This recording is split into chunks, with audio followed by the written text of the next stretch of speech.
Thank you, Shelley. And thank you, CheerNet, for sponsoring this. This is really a great opportunity for us to be together. We've got quite a diverse group, mainly counselors and after-school program folks. And I'm really interested in the possibilities of this program in an after-school setting. So I think I'm really glad to see people here from after-school settings and from community settings. We've done various professional development days specifically for teachers, and have also had a rousing response from teachers. I guess you've already discovered that WITS means walk away, ignore, talk it out, seek help. And I'm going to give you a little idea of what I'm going to do today. I'm going to talk about the two programs, the WITS primary program and the WITS Leads program. The WITS primary program is probably the most developed and the most researched of our programs. And so I'm going to tell you a little bit about the program. We're going to try something out. We're going to tell you about the research, and then we're going to have a little break, and we'll talk a bit about the WITS Leads program, which is, I think, fairly formally developed, but less far along in terms of its evaluation.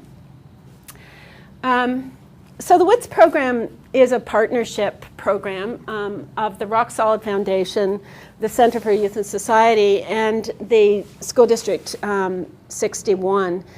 So this partnership started in 1998 after the death of Rena Verk, and the Rock Solid Foundation is a police group, or was a police group primarily, that was really trying to do something about bullying and victimization in high schools. And they started with this sort of active presentation to grade 7, one-day presentation to grade 7, 8s, and 9s that some of you may have seen, but they really felt like they needed to do more, and they needed to do more earlier. So they got into creating the WITS program.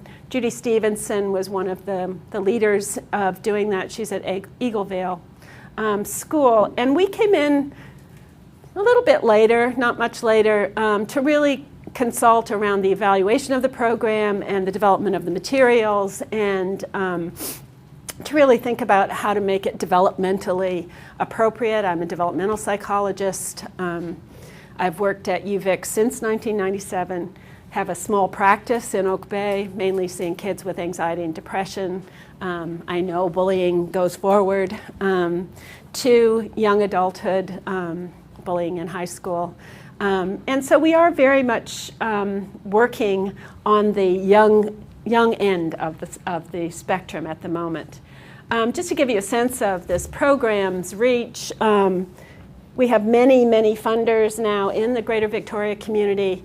It does need to be funded. The Rock Solid Foundation raises about $100,000 a year to put all the books and all the materials, the manuals you have, in the schools.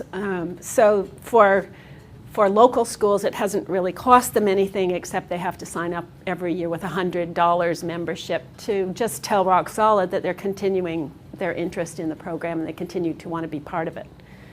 There's also a huge research component, which is why all my graduate students are here.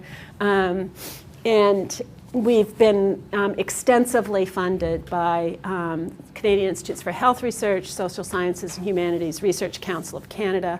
American Psychological Foundation gave an award for the WITS Leads program development, and the Public Health Agency of Canada is our current funder. So just to give you a sense of, this is a complicated program. It's been going on for a long time, and complicated in the sense of it's been really thought about. This has been an easy program, I think, to deliver, but it's really well-based in the science of programs and in the science of child development. So what counts as bullying? What counts as victimization? In your experiences, what are the kinds of things you're dealing with in relation to bullying, victimization in after-school programs, in counselors? What kinds of things are happening today, like now? We need a brave soul. Girls exclusion. Social exclusion. That kind of cold shoulder, don't play with me. Yeah. I'm not just going to add to that. I'm seeing that with 5-year-old girls. It's the age group that is actually starting at right at kindergarten. And it's this seclusion and you're not my friend and being manipulative and all sorts of really cool stuff. Yeah, we're pretty capable of that very early. You know, we know what's ours and what isn't ours by about age 2, and we can claim friends or not claim friends, you know, pretty quickly. And we know from the literature that little kids, even 2, 3, 4, can understand issues around social dominance and use both aggression and pro-social behavior, that kind of helping behavior, kind of manipulatively to keep people's attention and to keep people on board. So we're pretty good at it, right? Even as adults, we don't want to be friends with everybody. You know, sometimes we want our own private conversation with our, you know, best friend or whatever, and other people are hanging around. We never really lose the capacity to do this, and we seem to be able to do it at very, very young ages. And so how do we deal with that? What else counts? What else are we seeing? Noticing more kids who are very talented manipulators acting in a way that we call it puppet master. You know the term? Mm-hmm. Yeah. So orchestrating other people to do their dirty work for them. And they stand back, it's very hard to detect who they are, especially when they're secrecy. Yeah, so the sort of socially dominant leader is kind of saying, in order to be my friend, you need to not be her friend, or need to avoid her or him. Show that they're undercutting. Yeah, so they're kind of under the line, but you know they're pretty powerful.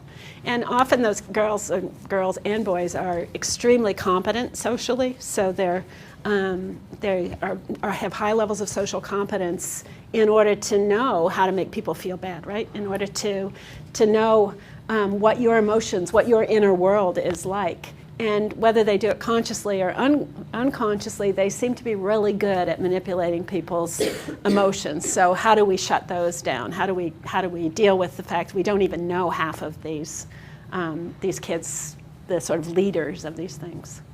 And I think I'm seeing more and more of a melding of the girls' social exclusion stream of bullying with the boys' physical bullying, where the physical bullying is more subtle and it's combined with boys using social exclusion techniques as well, often in concert with the girls in the class, but the boys seem to be catching on to this. Yeah, there's actually the way science works is we give something out and then we take it back. So there's actually no literature to support the idea that relational victimization or social exclusion is characteristic of girls only. All of the literature, unless you live in Minnesota, demonstrates that boys are pretty good at it too, sometimes more subtle. Sometimes they egg it on, they create jealousies in relationships. Sometimes they actually do use physical aggression at a higher level than girls, and it can be very much in combination. The correlation between physical and relational aggression, this sort of exclusion, teasing stuff, is very high. It's at 0.7, 0.8. So we know that kids who can do one thing can do the other thing.